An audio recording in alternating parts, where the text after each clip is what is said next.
Alright guys, so Colin and I are going to do some crate exercises. So these are the things that we do to start to acclimate the dogs to the crates, because everybody has to stay in a kennel either while we're taking turns doing training with the other dogs or overnight. Everybody sleeps in a kennel. Colin has had issues with breaking out of a crate before, and when he was, I think it was when he was neutered or he had some type of vet visit where he needed to stay there, he actually ended up damaging one of the kennels where he was, and they actually ended up having to pay extra charge because of the damage that he did.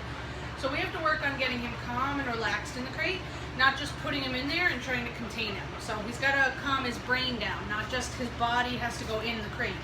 So we're going to do just some slip leash stuff, in and out, in and out, in and out, and getting him to calm down before he's allowed to come out of the crate. Yeah, good. So I like that he's going in there pretty easily. What I'm going to watch for is him trying to come out, and then I'm going to close the door. So I don't want him to think that as soon as the door's open or as soon as he turns around, he's going to rush out there.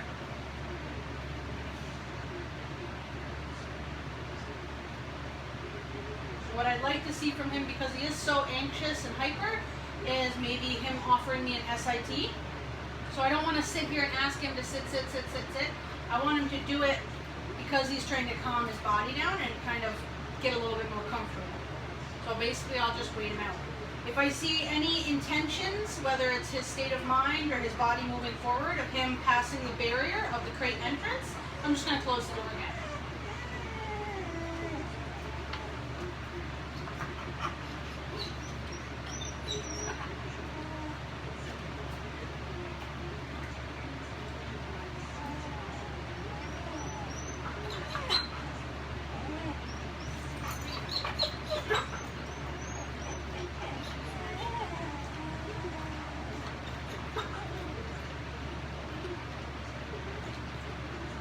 At this point, I'm just waiting him out.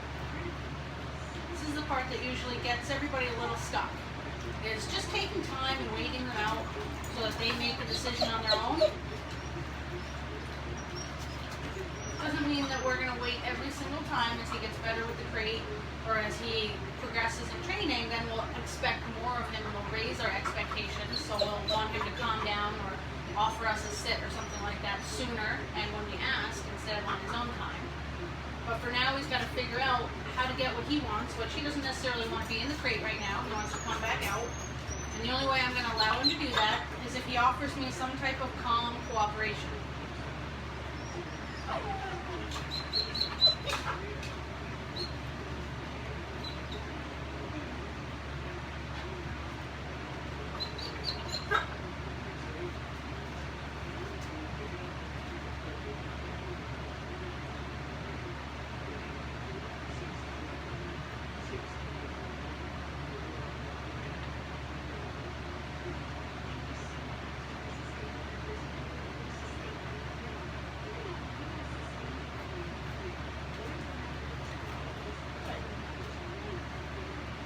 Make sure me shifting my weight, taking a step away from the door, moving this door doesn't trigger him to bolt out of the crate. I want him to wait until I invite him. Let's go. And then I'm just going to turn him around and put him right back in. Good boy. Same thing, if he tries to push his way out, I'm just going to close the door.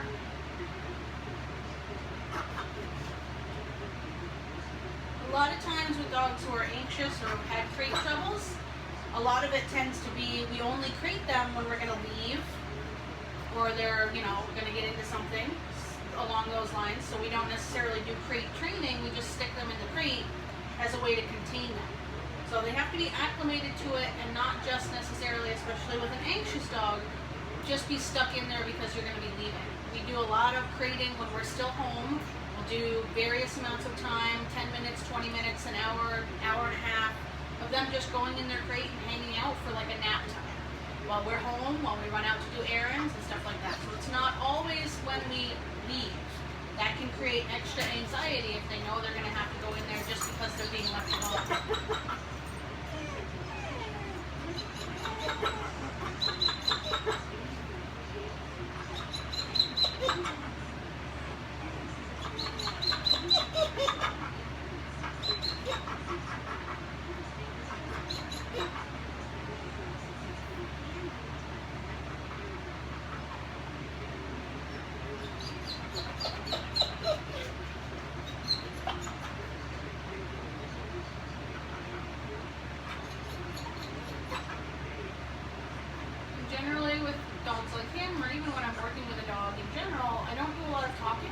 to the dog.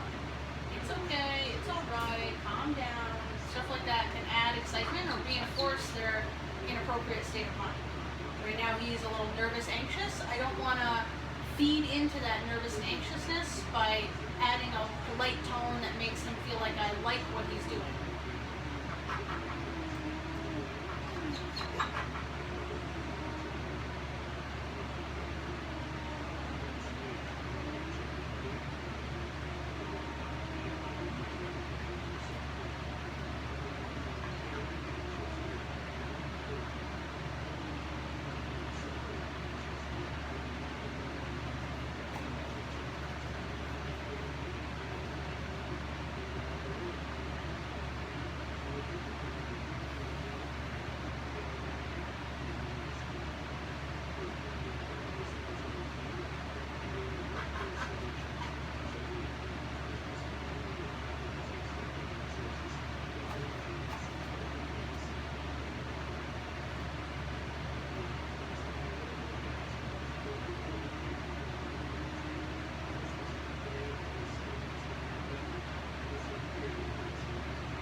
Again, I'm going to shift my weight, take a step or two, open the door even more, make sure he doesn't jut out.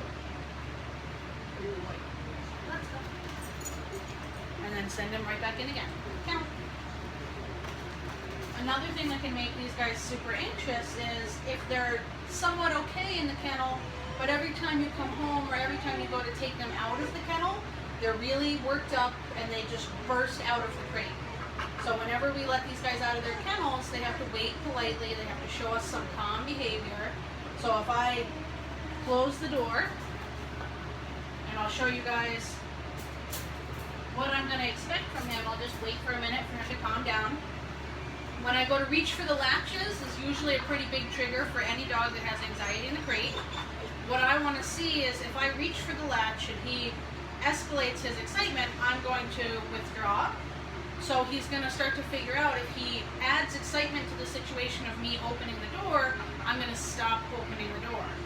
And sometimes it takes 5 minutes. I might go to let a dog out and they're too excited, and I'll try to work them through it for a minute or two and they just can't, so I'll just walk away. I'll give them 5 or 10 more minutes, calm down, I'll come back and we'll try it again. So I want to see him, like I said before, offer me that same behavior of an SIT or there we go, very nice. So already that's huge for him to lay down in the kennel. So now I'm going to go to open the door, and what we'll probably see is him start to get up. So I'm okay with him getting up. What I don't want is for him to be pushy at the door. So if he starts to put too much energy towards the door when I reach for the latch, then I'm just going to pull away. So I'm basically desensitizing him to the door being opened. Good.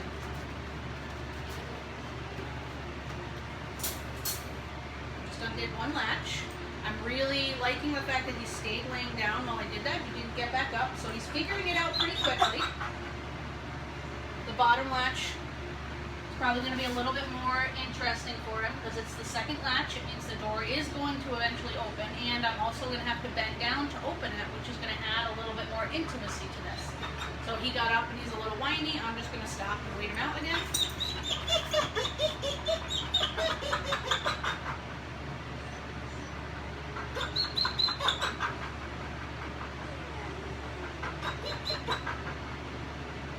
So on this whining stuff, I'm not going to acknowledge that. As he gets a little bit more acclimated to being in a new place and doing kennel work, then I might move to correcting or interrupting it and just letting him know, hey, stop that. It's not good for you and it's not going to get you anywhere. And a lot of times that can actually help to break them out of that anxious behavior.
crate is actually the other dogs. So there's 4 other dogs besides him in this room right now that are all being calm and quiet in their crate. And that energy and that influence, seeing their behavior, they're all basically curled up sleeping right now. They've lifted their heads a couple times like, what the heck is wrong with you, newcomer? When we're in our crates, we're napping. But otherwise, they're not really reacting. And if anybody were to get excited at the fact that there's a new dog coming in, or that he's got a little bit of worked up energy, I would just interrupt and remind them, when you're in your crate, you just mind your own business and stay calm and relaxed.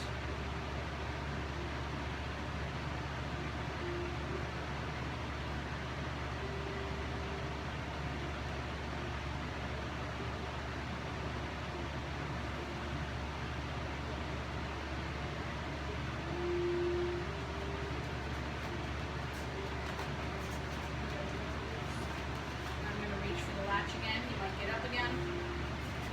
Nope. See how he's figuring it out? So if I continued to mess with the latch, that would basically say, you got excited and came towards the door, I'm going to give you what you want, which is come down. Good. I'll start to open the door if he moves forward. Oh, just gonna close it.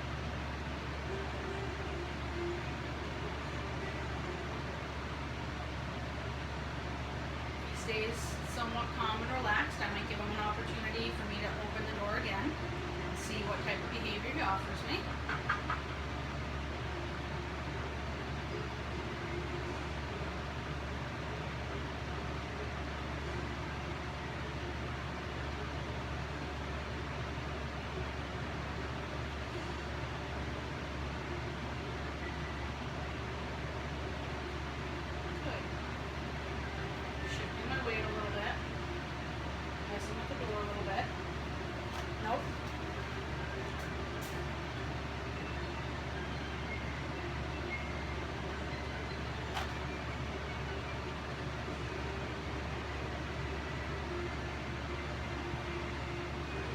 His intentions, even though he just stood up, were very much he wanted to come out because I had the door open.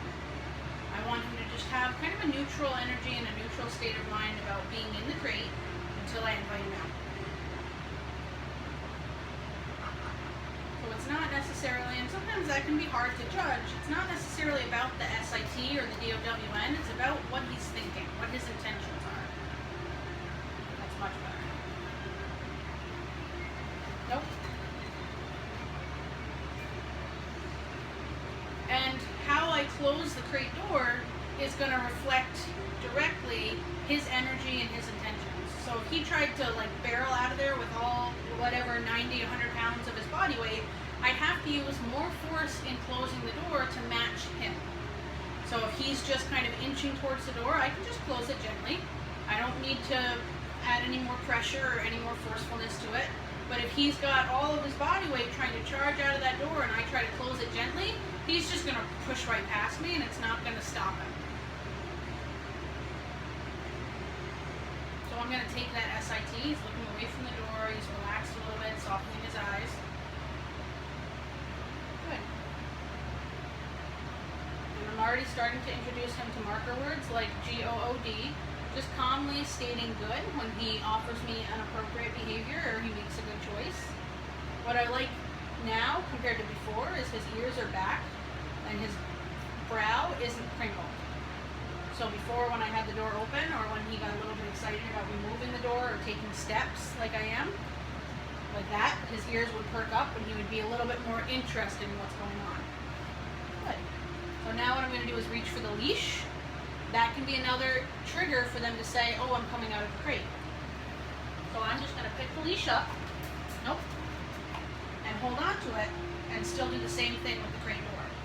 I don't want him to think that just because I'm reaching for his leash, that that's a trigger or a signal for him to be able to come out of the crate. Because I might have to get the leash together, I might have to put a leash on him before I take him out of the crate, and I don't want me reaching in there to basically let him loose and have him bulldoze past me. And each time we do this, he's calming himself down quicker and quicker. So he's not holding on to that anxiety and that adrenaline for as long. There it goes again. I okay with him sitting up, because he's still got, nope. He still had a decently calm energy about him. He wasn't surging towards the door. I shifted and wiggled the leash a little bit, which made him engage in trying to come out. So that's not a release cue. I have to invite him out with a verbal release.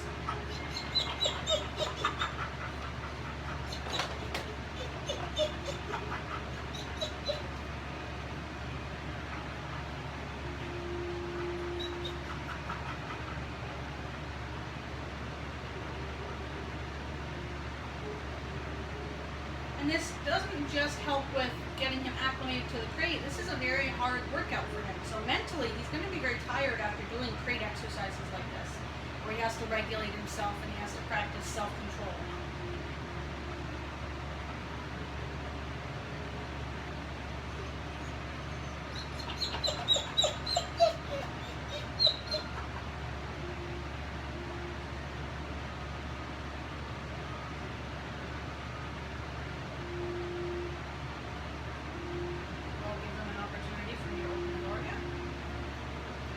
His ears are a little bit more perked. That could be because I have the leash, because he didn't necessarily get into as relaxed and calm of a state before I gave him the opportunity for me to open the door again.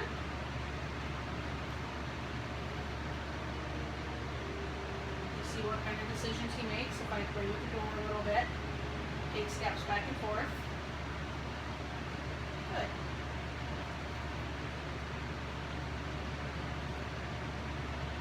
Wiggle our leash a little bit. Good.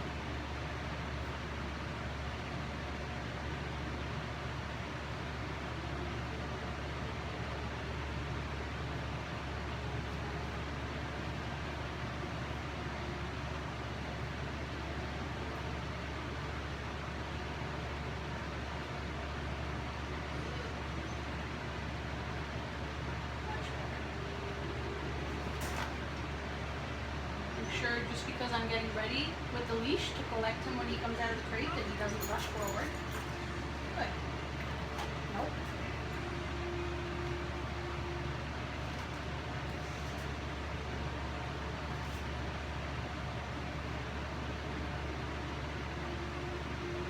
Good. Much better. Good. Good. And then I'll invite him out. Let's go. Good job. Much better. Sit. Nope. Come. Sit. Good job, buddy. We're going to keep working on stuff like this, just getting him calm in the crate, do lots and lots of different sessions of that, just help him calm down mentally, and that's going to help him to relax in the crate.